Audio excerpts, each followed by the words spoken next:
Amy just videoed me and made a dog face on me. So I'm gonna video Amy, and I'm gonna figure out how to put a dog face or some other kind of animal face. Dog face on Amy. See what she put on me? She put fuzzy ears on me. Then Amy put this picture of me with her apps. That's elder abuse, Amy. Stop it. That's a good picture, Amy. Thank you. Amy and I. Hey! Hey, good morning, guys. Chris with Nichols Retirement Empire. Down here this morning in my man area. It's not really a man cave because it's in the garage. I guess it's a man cave. I don't know what you would call it. But I'm in my we'll say man cave. And I was going to talk to you a little bit about my exercise and diet. This morning when I got on the scales, I weighed 203. So I'm 1 pound away from losing 30 pounds. It started in June. Okay, as far as the diet, the government diet, I'm keeping principles of that in place, but what I wanted to do, and this is kind of how I have done in the past with my diets, and obviously if it worked perfectly, I would not have to lose weight again. That's the problem with every diet. But what I did is when I lost enough weight, when I got down to about 25 pounds less than what I weighed, of course I was exercising the whole time. Tammy did not exercise. She can't because, you know, she's got some physical issues that just make it really impossible for her to do any kind of, you know, physical activity just daily. But anyway, the more weight I lost, the more I exercised. I got to the point where I would walk for about 2 hours. And then I started walking and running. Like I would walk during a certain part and run during a certain part. As far as a time factor, I don't have, you know, me going out for 2 or 3 hours a day to walk, you know, to burn the calories does not make a lot of sense. Now I can get on this, and this is a Nordic track elliptical, and it was fairly expensive, but I have had it for years. I've probably had it 6 years now. And I can get on this for like 50 minutes and burn like 1,200 calories. And so I'm exercising in less than an hour. Anyway, I can take my bike and ride it on the trail, but now that again is like a 2 hour deal. So it just depends on how much time I have during the day, but for the best bang for my buck is something like this. But it's nice because I have it, it's down here in the basement, and I have my little TV down here so I can watch a ball game or whatever, and you know, listen to some music on my iPad or whatever, and exercise. So it's very convenient. So that's what I'm doing now. That's the program now. I like that better because I can be less concerned about what I eat. The only bad thing is if I just eat whatever and Tammy just eats whatever, she doesn't exercise. So I have to still try to eat right, you know, at least the majority of the time, you know, for her sake, for us, you know, to be able to work together. I've always exercised the vast majority of the time. And when I was younger, I really exercised. When I was in, the mail just ran. Let's walk out here and get the mail.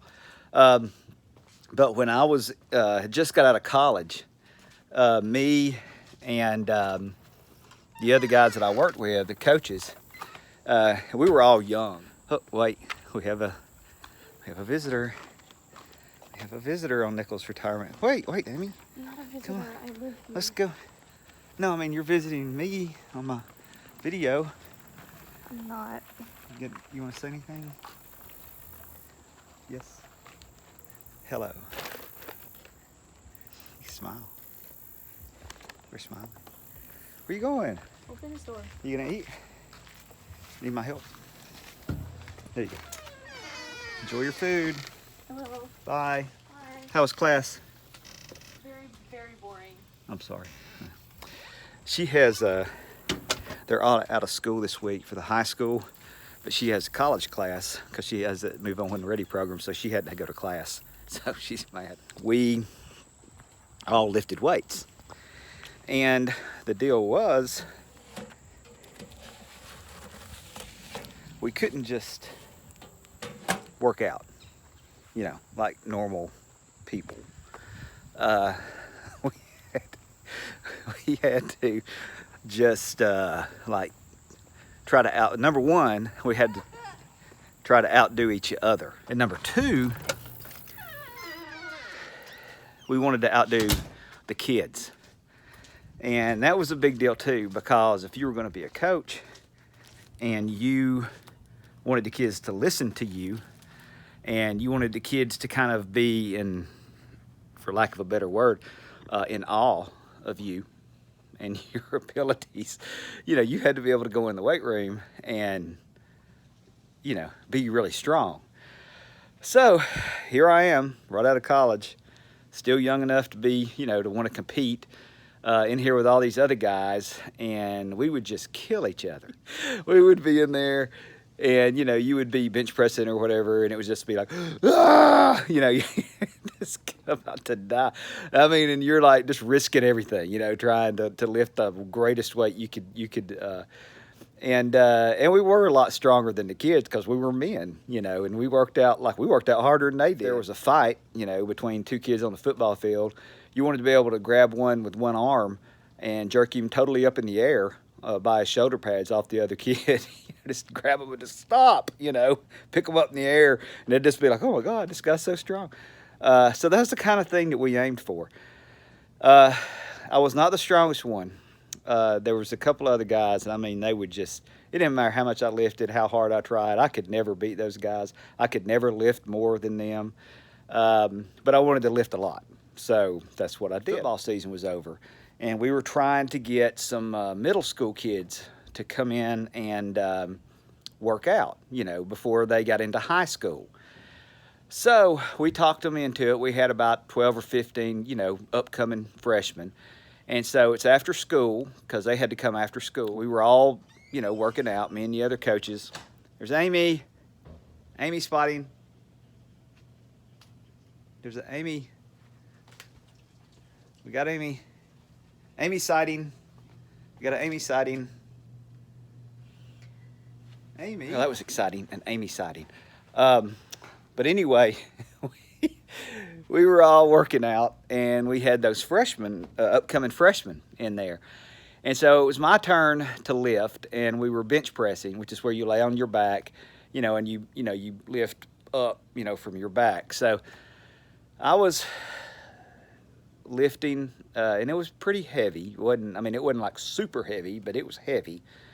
And for some reason, while I was lifting and I was raising the weight up, and you do it real fast, you know, it's not like you barely, you know, it's like, whoa, you know, so I'm doing this, and my arm broke while I was bench pressing, my right arm.